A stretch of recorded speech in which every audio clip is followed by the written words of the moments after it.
Alright guys, I'm doing something a little different. So I'm gonna be talking about COD, and I think kind of like I don't want to say the downfall of COD, but yeah, my thoughts on COD and primarily Warzone, because that's what I usually play. And honestly, like how much of a downfall it's really been ever since Warzone 1. So, and I'm also gonna eat my dinner. Now I'm not gonna show it on camera, but if you want to know what I'm eating and what this is, I'm eating eggs and hash browns. Now I already ate like half my dinner, but I'm gonna start getting into it. So first off, I think we need to talk about one of the main things that hurt COD was the fact that after like Warzone 1, they heavily integrated COD and Warzone together. And they very much had them like as one, right? Where it really should not, they should never really have taken that approach when it comes to every COD that came after it, or at least every COD post Warzone 1 at least. Because Warzone 2, we have the God Awful Nightmare that is MW2, and then MW3 isn't that much better. And so some people say, but what about like Warzone like with Vanguard and Black Ops and Cold War? The thing is, those are decent games. Some people hate Vanguard. I actually liked Vanguard. I don't know what was most people's issue with it. I thought the guns felt fine. I thought it was a decent game. I mean, I thought it felt fine. If anything, I actually liked Vanguard. Maybe for the fact that I have a lot less hours than the people who really hated it. But I really did not hate Vanguard at all. I thought the guns felt pretty cool. The only thing is, maybe it just wasn't fun to level up shit. And it felt like I feel like, like napalms was constantly fucking hitting me and killing me and shit. But overall, like, I liked playing Vanguard though. It felt like a mix of at least gameplay was like Cold War and MW2, like 2019, which is something that I really liked. Vanguard, it felt like a pretty good blend of both worlds. I don't say you got the best of both worlds, but you got a blend of them at least. But I think a lot of people in the COD community don't like the more like World War 1 and 2 games. I mean, for me, I don't mind it. I mean, I remember playing Battlefield 1 as a kid, like in 2018. So it's not much of like an issue for me. But yeah, the first thing that they really fucked up with is integrating COD and Warzone together and really developing them as like within each other more. Think of it like this. It's more like they made COD with Warzone in mind, like more like making like the Warzone and COD became the same thing, right? Because COD is COD, right? It's like multiplayer is multiplayer, right?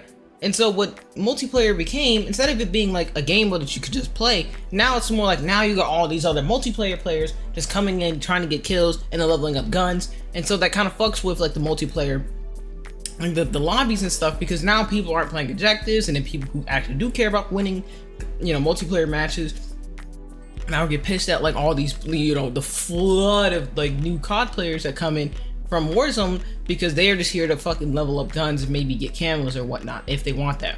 All right. Now the thing is, we were talking, camo grinding ruins shit. Now camo grinding's been the thing since like the oldest, like since the Black Ops like 1 and 2 days. Like that's not something that was much of an issue. Wasn't an issue like for Modern Warfare 2019, Cold War, etc. And the thing is, right, is that so camo grinding wasn't even the issue if we're really being honest here. Just for the fact that one, usually most camo grinders, if you're fully camo grinding, usually it's like, if anything, they're either easy kills or they're a fucking nightmare. Just because if the camo grinder is an actual good player, well, you're gonna want to consider jumping off of a bridge, because God forbid you have to play against fucking Scump in a public lobby and he's trying to get camos and he finally got to SMGs. Not a fun evening for you, isn't it? But anyways. But the second thing that they really fucked up with is what's it called? Not the second thing, but more like right now they're catching a lot of heat for the fact that they're trying to implement 4 different games into Warzone. Was it 4 now, or is it still Warzone 3? Do not shoot me. I'm not 100% educated on this, so chill the fuck out. But anyways, that doesn't sound kind of good at all. Like too many fucking games, and because of this, it's probably gonna hurt the meta.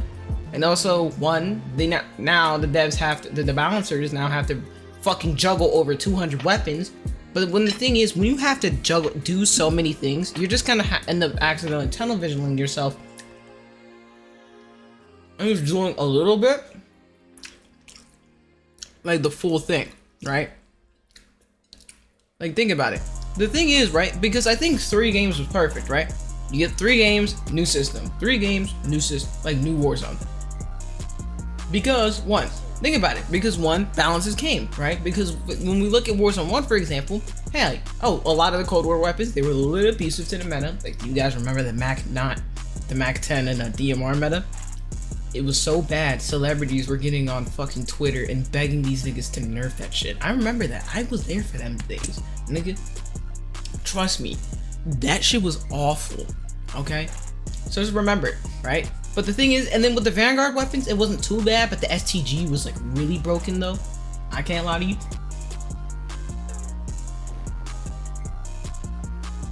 What, there's a crazy ass amount of power creep that came in with the Vanguard weapons, especially for how little recoil it felt like a lot of the popular ones had. Like, bro, the Blixen low-key had to have been like one of the most fun broken SMGs of all time. I swear to you, I swear that, yo, the Blixen, the Marco 5, yeah, to them, I swear to God, the Marco 5 to this day gotta be the best sniper support SMG of all time if we're just talking about Warzone. Like, I cannot think of another SMG I would willingly take in the battle that is my sniper support than the Marco 5, besides the H4 Blixen. But the thing is, some people use the H4 Blixen with rifles. I low-key, I get it. If I was on PC, I would have done it. If I was on PC with 120 FOV back then, yeah, I would have been the guy who was running around with an H4 Blixen, just fucking people up. But I was on console at the time. I mean, now I got a PC. So, but the thing is, I can't play Warzone 1, so. Yeah. Anyways, so obviously 3, 1, power creep is gonna become a huge issue with the next iteration of Warzone, especially once BO7 comes out. And one of the main things I'm kind of scared about is if you're not familiar with power creep, it's basically, in layman's terms, at least in terms of gaming, it's basically where new and shiny the new content that comes out is more stronger and much more powerful, much easier to use than the current content things that are already in the game. So for example, when we're talking about COD, think of like rifles, think of perks, think of whatever, right? So primarily like rifle for guns specifically, right? So like think about it, like guns are more accurate, there's less drop off, a lot less recoil, better sights, better iron sights, better scopes, you know, all the whole 9 yards, maybe better damage. You get the idea, right? For example, you know what I'm saying? Or you get the idea, right? Better fire rates, maybe cool unique mechanics. You get the idea. So what this brings, not one, not only time you have multiple years of power creep. If I'm gonna make a prediction, is that if I'm right, there will be a fuck ton of power creep in Warzone once the BO7 guns get added into the lists. And we're thinking, why would this be? Because we've already seen this again with Warzone 1. The reason why, and I'm not commenting on Warzone 2 because that was just a trash ass Warzone. We don't talk about Warzone 2. We don't talk about Warzone 2. Warzone 2 was depression. Yeah, it was depression. It was depression.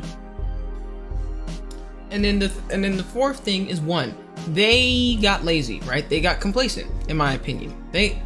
COD became complacent. The developers are getting cooked right now, right? They've been getting cooked for the longest now, but I think right now it's sort of at a breaking point, especially for the fact that BO7, they're adding a lot of things that people don't like. They're removing tag sprinting is a huge thing, which I find stupid.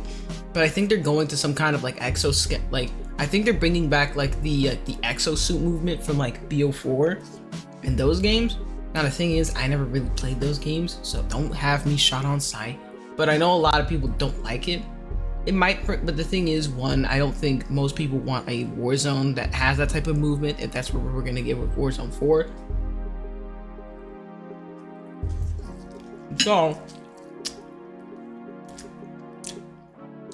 it could really make something. So yeah. And one thing is that A lot of people, the main reason I think a lot of people hate, like, and one thing I want to talk about specifically, like, is the skins, right? And that has become a huge topic of debate. Whether, like, how goofy or how cartoonish or how stupid can the skins get before they're just, we should not make these type of skins, right? And the thing is, for me, I don't really care for microtransactions in a lot of games. So as long as it's cosmetic, I really don't care. Okay? Because if the game isn't fucking broken and has bugs and fixes and patches, needs that, I don't really care. Okay? That's why, for example, I like games like the Finals or Warframe or Fortnite. Well, I tolerate Fortnite, but I don't like playing it these days though. Too sweaty for me, too sweaty. But I still like getting Fortnite as a game though, more like for their model, for it's like, yeah, Fortnite hasn't had many issues in its career. Like, if we're really thinking about it, you can maybe, like, you can't count, like, especially for as long as it's been, maybe like there maybe been like 6 important like things at most for how old they've been. And as a Warframe player, I mean, there've been like a handful of things as well. It's probably just as many, maybe like 10 things, but like one big issue for 10 years, 12 years of game, like, of existing, isn't crazy to say the least. And the thing is, they ended up getting fixed. The main thing was COD is that, one, there's constant hackers, there's cheaters, there's 2-boxers, there are VPN niggas, there's all these fucking issues that are in their fucking games. And then they continue to release these fucking pricey ass skins that are ridiculous. And so people will say that it hurts the identity of COD. Do I think it hurts the identity of COD? No, because one, COD is not like the it isn't like Ready or Not. It isn't Ready or Not. It isn't Rainbow Six. It isn't CSGO. It isn't any, right? It isn't Battlefield. It isn't one of their more realistic shooters out on the market. It just isn't, right? Am I saying it's the fucking Finals? Hell no, right?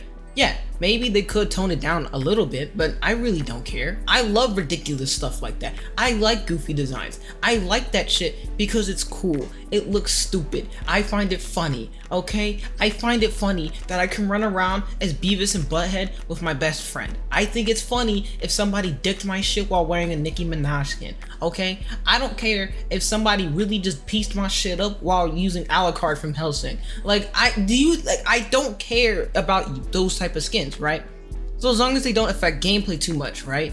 And I think there are certain things people don't like about some of the more cartoonish skins or the anime skins because they're like weirder hitboxes or like weirder, like harder to shoot at. But I think that's a lot more few and far between. I'm not saying it's true. I mean, is it true? Which, I mean, I think a lot of people complain about it, but still. But the main issue I don't think are the skins themselves. It's more for the fact that COD continues to have these skins time and time again, while I'm barely really looking at the key issues that are currently plaguing their game. So because of this, a lot of the COD player base feels very alienated because that there are so many issues, but then they keep to just release skin after skin after skin after skin after skin after microtransaction after microtransaction after microtransaction, right? Time and time again. And so what this does is that now you start seeing, oh, well, okay, there's something to look at and blame for, oh, this is why my game is bad, right? And so people are gonna find some kind of scapegoat, and now the skins have become the scapegoat. And when it comes to COD being an identity, one, COD isn't a game that's pro-war, right? It's an anti-war game, right? Virtually any war game is anti-war, usually in its messaging. Right, because war is not a fun thing, right? Obviously, Call of Duty is not a real thing. It is a, right? If you know what I'm saying, like if we're talking, like, you know, y'all know what I mean, right? So I don't know why a lot of people are saying like, oh, I want realism. Like, motherfucker, there are games that have that realism that you want, right? And if you want to, and it's like, oh, if you want something more arcadey, then just play the Finals. Just play the Finals. There's not, like, trust me. There is something out there if you want it, bro. If you want something, then either play Battlefield. If you want realism, play BF6. And I can't lie to you, I'm surprised EA is really cooking with BF6. You know, surprisingly, I couldn't get in my game to fucking run properly. I just had absolutely like insane fucking ping. I had like 2,000 milliseconds of ping. I don't know how. That's why I couldn't stream it that one time. So my bad for that. And I think the final thing that, and when it comes to what COD can do to fix it, let me eat this, get this biting. One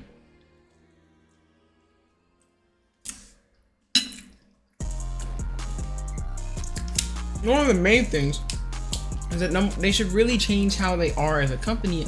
Oh, so here's some changes and fixes I think that they should do to at least help the game, because I can't just give criticism on the COD, at least trying to help COD and help the game, people who make the game that we all like and love, we all love and play.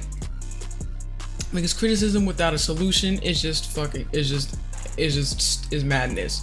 Okay, it's stupidity at best. So number one, stop being fucking weird when it comes to game chat. One, stop banning people for fucking swearing and cussing. This is a M-rated game. Stop fucking pandering to kids. This is a game meant for adults. Stop pandering to kids. Stop fucking being weird to adults who are fucking being adults. Okay? I get it when it comes to racism. Yes, ban people. Fine. Make them think about what the fuck they said. That I'm on fucking par. I'm with COD. I'm right here with you. Okay? Being homophobic or racist got no place in this fucking world. I just want to say it. Transphobic too, right? And all the other phobics. Y'all know what I'm saying. Alright? I get that. Cause what the fuck is wrong with you, bro? Like, nigga, come on. Like, nigga, you getting mad that you getting beat by who? Like, come on. Alright, so that's number one. Chill out with loosen the moderations to where people can actually fucking swear and stuff without getting fucking banned. Number two. Stop constantly releasing so many microtransactions without fixing primary game bugs or glitches or exploits and hackers, anti-cheat. Please. Also, prevent a way for duped, and also try to patch toolboxing as well. Okay? Because it's not fair for the top streamers who have the ability to do this to just get into easy ass lobbies and just have a good time and fun time just dicking on everybody, while the average player can barely play, can only get like one win a night, while your favorite popular COD streamer gets like 20 while just dicking around, hitting the fucking nay, doing this, you know what I'm saying, leaning back like a mug. Oh shit, ow, fuck. Alright, you know what I'm saying, they doing all sorts of shit, right? And they get to be an entertainer, while the average player can't even get into it. Bro, runs in like 4 hackers. And when it comes to hackers, nerf them. Please do something about the hackers. I think the entire community will be fucking blessed, would be happy as hell you can do something about the hackers. So, alright, number 4. I think this is very much to the core of identity. Keep COD and Warzone separate, or try to separate them a lot more, at least when you build Call of Duty, right? I don't know if they can do this for BO7, but at least for the next Black Ops and the next Modern Warfare, I really hope they can. And if they end up doing like a World War game or whatever, or a futuristic game next, I don't know what the cycle is, so don't shoot me. Excuse me for being such a slob. So obviously, try to separate the next COD and Warzone. If they can do it in this game, I'd be a happy camper. And the main thing is the reason why Warzone 1 worked so well is for the fact that there was a good amount of separation between the base game and Warzone, right? Because it kind of felt like base game was base game and Warzone is Warzone. And so, because of this, now you have a proper separation between the two franchises. Not franchises, but game modes, right? Right? Do you get what I mean? Why do you think so many people like, zombies? Because it's separated from the base game. Because no one plays zombie. For example, great guns and zombies are not good in Warzone. For example, right? Certain guns in multiplayer suck in Warzone. For example, if I remember one, like that one carbine in multiplayer, the one that looked like a repeater. Y'all know which one, right? That was like from Modern Warfare 1. A lot of people love that gun in multiplayer, and one of my friends loved that gun. He mained that fucking rifle, even in Warzone, even though it hit like fucking absolute dog shit in Warzone. Okay, and the final thing I want to say is balancing guns. Make it okay, because this is probably the most frustrating thing when we talk about balance, in at least gameplay, is because one, why the fuck does it feel like 5 guns can only it's become more of an issue where now it's like the meta was this, while it felt like just not that long, while in like previous iterations of Warzone, the meta kind of felt like this. It's like, boom, you have a good few amount of guns that you got a good amount of guns that you can pick that can all be viable, right? And the reason why I'm quoting, and I'm gonna quote Warzone 1 one more time. All right, with Warzone 1, it kind of felt like if I wanted to use an SMG, I had a pretty good amount, right? All right, and if I wanted to use an assault rifle, I think I had a good amount. But the primary thing with balance is that, one, there should be trade-offs, there'd be sacrifices, and the thing is, at the end of the day, it shouldn't be that when it comes to what, you know, balancing is, it should be more of a personal preference and trade-offs, right? For example, I want the AK-47 to be controllable, but let it be a little bit less controllable than the rest of the guns. Obviously, this has been a main thing, but don't make it so uncontrollable at distance to where people now have to like fucking hope that the recoil pattern doesn't go ridiculous. For example, when it comes to balancing, I think they should look towards like recoil and how much kick there is at a distance to allow more guns to be used at longer ranges for people who are willingly to want to learn that gun. Because remember, yeah, kids, remember, if you had an AMAX back then, remember, the AMAX, in my opinion, probably was like one of the best guns in all of Warzone 1 if you knew how to control its recoil. You knew how to control that weapon's recoil? Bro, hand a nigga an AMAX and an MP5. That nigga is gonna fucking dick the entire lobby, bro. I'm telling you, a AMAX with a 3x scope versus a STG-44, I'm not gonna lie to you, I think the AMAX nigga is gonna win every fucking time. If you're talking about win a game first, it's gonna be the AMAX. Because that gun had an incentive. If you could fucking learn that weapon, you could kill anybody, right? The AN-94 tried to do what the AMAX did, but it kind of failed at the same time. That gun should have been a little bit better back then, but still, right? There should be incentives to learning weapons, right? And so I'm gonna log off, and I'm gonna see you guys in the next one. I love you. And COD, please fix your game.